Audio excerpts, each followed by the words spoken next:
ಮಹಾರಾಷ್ಟ್ರದಲ್ಲಿ ಬಿಜೆಪಿಗೆ ಕಂಟೈನರ್ನಲ್ಲಿ ದುಡ್ಡು ಬಂದಿದೆ ಅಂತ ಮಂಗಳೂರಲ್ಲಿ ಕಾಂಗ್ರೆಸ್ ಮುಖಂಡ ಹರಿಪ್ರಸಾದ್ ಆರೋಪ ಮಾಡಿದ್ದಾರೆ. ನೋಟು ಎಣಿಸೋ ಮಷಿನ್ ಬಿಟ್ಟು ತೂಕದ ಲೆಕ್ಕದಲ್ಲಿ ಹಣ ಖರ್ಚು ಮಾಡಿದ್ದಾರೆ. ರಾಜ್ಯದಲ್ಲೂ ದುಡ್ಡು ಖರ್ಚು ಮಾಡಿದ್ರು, ಆದ್ರೆ ಜನ ತಿರಸ್ಕಾರ ಮಾಡಿದ್ದಾರೆ. ಹಣ ಹೆಂಡದಲ್ಲಿ ನಾವು ಕೂಡ ಬಿಜೆಪಿಗೆ ಪೈಪೋಟಿಯನ್ನ ನೀಡಿದೀವಿ ಅಂತ ಚುನಾವಣೆಗಾಗಿ ಹಣ ಹೆಂಡ ನೀಡಿದ್ದಾಗಿ ಒಪ್ಪಿಕೊಂಡಿದ್ದಾರೆ ಹರಿಪ್ರಸಾದ್. ಹಣ ಹೆಂಡದಲ್ಲಿ ನಾವು ಕೂಡ ಬಿಜೆಪಿಗೆ ಪೈಪೋಟಿ ನೀಡಿದ್ದೀವಿ, ಚುನಾವಣೆಗಾಗಿ ಹಣ ಹೆಂಡ ನೀಡಿರೋದಾಗಿ ಒಪ್ಪಿಕೊಂಡಿದ್ದಾರೆ ಹರಿಪ್ರಸಾದ್. ಮಹಾರಾಷ್ಟ್ರದಲ್ಲಿ ಮಹಾ ವಿಕಾಸ್ ಅಘಡಿ ಅಂತ ಹೇಳಿ ಏನು ಕಾರ್ಯಕ್ರಮ ನಾವು ಹಮ್ಮಿಕೊಂಡಿದ್ವಿ, ಅಲ್ಲಿ ನಡೆದಂಥ ಘಟನೆಗಳು, ಈಗ ನಾವು ಸೋತಿದ್ದೀವಿ, ಏನಾದ್ರು ಸೋತಿದ್ದೀವಿ ಅದಕ್ಕೆ ಹೇಳಿದ್ದೀವಿ ಅಂತ ಹೇಳ್ತಾರೆ. ನಾನು 50 ವರ್ಷಗಳ ಕಾಲ ನಿರಂತರವಾಗಿ ಒಂದೇ ಪಕ್ಷದಲ್ಲಿ ಕಾಂಗ್ರೆಸ್ ಪಕ್ಷವನ್ನು ನಡೆಸ್ಕೊಂಡು ಬಂದಿದ್ದೀನಿ.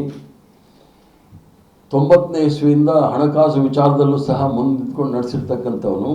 ಯಾವ ಸಂದರ್ಭದಲ್ಲೂ ಸಹ ಒಂದು ರಾಜ್ಯದ ಚುನಾವಣೆಗೆ ಕಂಟೈನರಲ್ಲಿ ದುಡ್ಡು ಬಂದಿರಲಿಲ್ಲ. ಕಂಟೈನರಲ್ಲಿ ದುಡ್ಡು ಬರುತ್ತೆ ಅಂದರೆ ಲೆಕ್ಕ ಹಾಕ್ಕೊಳ್ಳಿ, ಅದು ನಿಮ್ಮ ಕೌಂಟಿಂಗ್ ಮೆಷಿನಲ್ಲೂ ಕೂಡ ಎಣಿಕೆ ಮಾಡದೆ ಬಂದಿರತಕ್ಕಂಥ ದುಡ್ಡು ತೂಕ ಹಾಕಿ ಹಣವನ್ನು ತೆಗೆದುಕೊಂಡು ಬಂದು ಯಥೇಚ್ಛವಾಗಿ ಹಣದ ಬಲವನ್ನು ತೋರಿಸಿದ್ದಾರೆ. ಆದ್ದರಿಂದ ಹಿನ್ನಡೆ ಆಗಿರ್ತಕ್ಕಂಥದ್ದು ಭಾಳ ಸ್ಪಷ್ಟವಾಗಿದೆ. ಮತ್ತು ಮಹಾರಾಷ್ಟ್ರದಲ್ಲಿರ್ತಕ್ಕಂಥ ನೀವು ರಾಜಕೀಯ ಪರ್ಮುಟೇಷನ್ ಕಾಂಬಿನೇಷನ್ ಅಂತ ಏನು ಇಂಗ್ಲೀಷಲ್ಲಿ ಹೇಳ್ತೀವಿ, ಅದನ್ನು ನೋಡಿದಾಗ ಅಲ್ಲಿ ಪ್ರಬಲವಾಗಿರ್ತಕ್ಕಂಥದ್ದು ದಲಿತರು, ಮರಾಠರು ಮತ್ತು ಅಲ್ಪಸಂಖ್ಯಾತರು ಇರ್ತಕ್ಕಂಥ ರಾಜ್ಯ. ಚುನಾವಣೆ ಫಲಿತಾಂಶ ಬಂದಾಗ ಅಲ್ಪಸಂಖ್ಯಾತರು, ದಲಿತರು ಮತ್ತು ಮರಾಠರಂತೂ ಡಿವೈಡ್ ಆಗಿದ್ದಾರೆ, ಅದು ಬೇರೆ ಪ್ರಶ್ನೆ.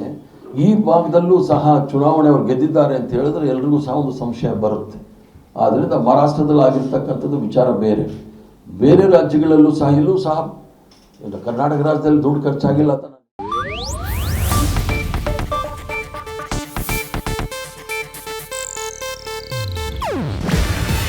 ಇದು ಏಷ್ಯಾನೆಟ್ ನ್ಯೂಸ್ ನೆಟ್ವರ್ಕ್ ಪ್ರಸ್ತುತಿ.